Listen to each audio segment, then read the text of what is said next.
Hello everyone, I hope आप सब अच्छे होंगे। आज हम बात करेंगे steel authority of India limited यानी सेल के बारे में। तो आइए पहले कंपनी के फंडामेंटल और फाइनेंशियल देख लेते हैं। ये कंपनी BSE NSE दोनों में लिस्टेड है। मार्केट कैपिटल है 30,000 crore, stock P 2.39, ROC 24.3%, current price है 73, बुक वैल्यू है 131, ROE 25.1%, हाई प्राइस है 146, लो प्राइस है 63.6, डिविडेंड यील्ड 8.90%, फेस वैल्यू है 10 रुपीज़। करंट प्राइस है वो बुक वैल्यू से कम प्राइस में है, यानी ये एक अच्छा है।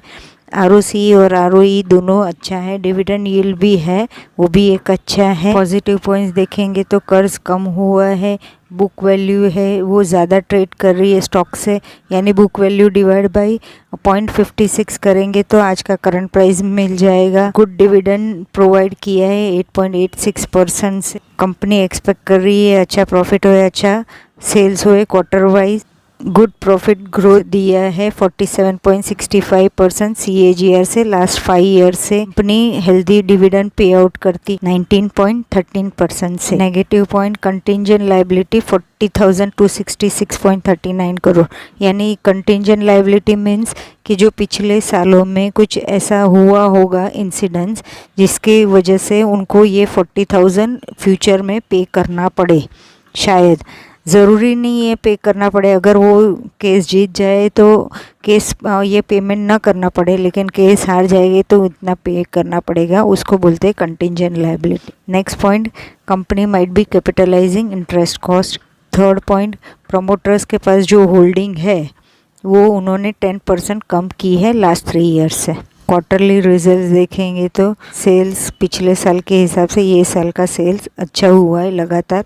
एक्सपेंस भी पिछले सालों के हिसाब से एक्सपेंस भी बढ़ गया है। ऑपरेटिंग मार्जिन परसेंटेज देखेंगे तो पिछले साल के हिसाब से ये साल का ऑपरेटिंग मार्जिन परसेंटेज अच्छा है। यहाँ पे जून 20 में देखेंगे तो नेगेटिव था, जो जून 21 में पॉजिटिव है, और बाकी में थोड़ा कम ज़्यादा है। अदर इनकम देखेंगे तो पिछले सालों में थोड़ा ज़्यादा अच्छा था, जो ये साल में थोड़ा कम है। नेट प्रॉफिट देखेंगे तो पिछले सालों के हिसाब से ये साल का नेट प्रॉफिट अच्छा है। PS भी पिछले साल के हिसाब से ये साल का EPS अच्छा है। Year on year profit and loss देखेंगे तो मार्च 19 में सेल्स था 66,900 करोड़, 20 में 61,600 करोड़, 21 में 69,100 करोड़ और 22 में अच्छा खासा 1,03,400 करोड़ है, यानी अच्छा खासा सेल्स बढ़ गया है। एक्सपेंस भी देखेंगे तो मार्च 19 में 57,000 करोड़, 20 में 51,000 करोड़, 21 में 56,000 करोड़ और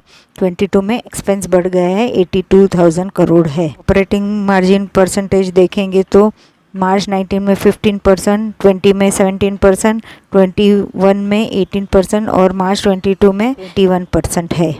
अदर इनकम 18 में 283 करोड़, 20 में 280 करोड़, 21 में 1349 करोड़ और 22 में 923 करोड़ है, यानी अदर इनकम पिछले साल के हिसाब से कम है। नेट प्रॉफिट देखेंगे तो 19 में 2300 करोड़, 20 में 2100 करोड़, 21 में 4100 करोड़ और 22 में अच्छा खासा 12,200 करोड़ नेट प्रॉफिट है, ये भी अच्छा है। PS देखेंगे तो मार्च 22 में 29.64 है, जो पिछले सालों के हिसाब से अच्छा खासा बढ़ गया है, ये भी अच्छी बात है। और देखेंगे तो मार्च 22 में 30% है, जो पिछले सालों के हिसाब से थोड़ा ज़्यादा है, ये भी अच्छी बात है। बैलेंस शीट देखेंगे तो मार्च 21 में रिजर्व्स था 41,000 करोड़ और 22 में 50,000 करोड़ है, ये भी अच्छी बात है। बोरोइंग्स देखेंगे तो बोरोइंग्स मार्च 21 में 37,000 करोड़ था, जो मार्च 22 में अच्छा खासा लोन कम करके 13,600 करोड़ है, ये भी अच्छी बात है।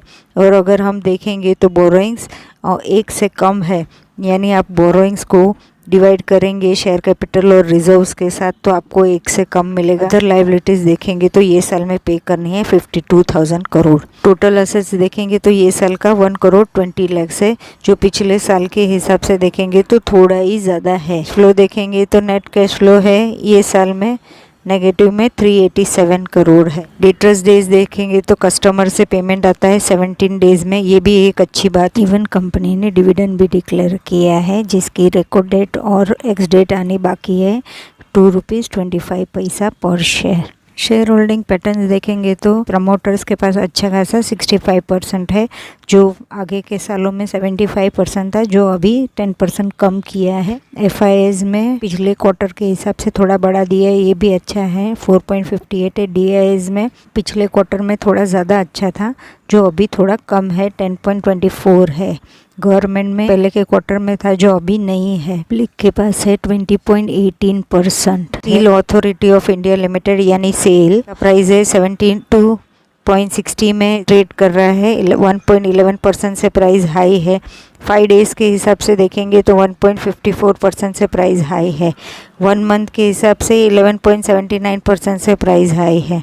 6 मंथ्स के हिसाब से देखेंगे तो 30.67% से प्राइस लो है। YTD के हिसाब से देखेंगे तो 34.11% से प्राइस लो है। 1 ईयर के हिसाब से देखेंगे तो 42.72% से प्राइस लो है। 5 ईयर्स के हिसाब से देखेंगे तो 16.17% से प्राइस हाई है। और अगर मैक्स चार्ट के हिसाब से देखेंगे तो 1109.17% से प्राइस हाई है। 1 जनवरी 1999 को ये प्राइस थी 6 रुपीज़, जो आज ट्रेड कर रही 72.60, यानी ये अच्छा खासा 1100% रिटर्न्स दिया हुआ है। 52 वीक्स हाई की प्राइस देखेंगे तो 145.90 है, जो आज 50% डिस्काउंट में ये प्राइस मिल रही है, यानी 72.65 के आसपास ट्रेड कर रही है आज की तारीख में। तो ऑल ओवर अगर हम देखेंगे तो ये कंपनी का सेल्स पिछले सालों के हिसाब से अच्छा खासा सेल्स बढ़ गया है। प्रॉफिट भी पिछले सालों के हिसाब से प्रॉफिट बढ़ गया है। रिजर्व्स भी बढ़ गया है। बोरोइंग्स भी कम हुआ है और 1 से कम है, वो भी एक अच्छी बात है। असेट्स इक्वल अप है। शेयर होल्डिंग पैटर्न्स में देखा प्रमोटर्स के पास भी अच्छा खासा है। FIIs में भी है। DIIs में भी ये कंपनी के शेयर्स है। हालांकि गवर्नमेंट के पास था, जो उन्होंने सेल आउट कर दिया है। एक मुझे जो नेगेटिव लग रहा है वो है कंटिंजेंट लायबिलिटी, जो अराउंड 4000 करोड़ के आसपास का है।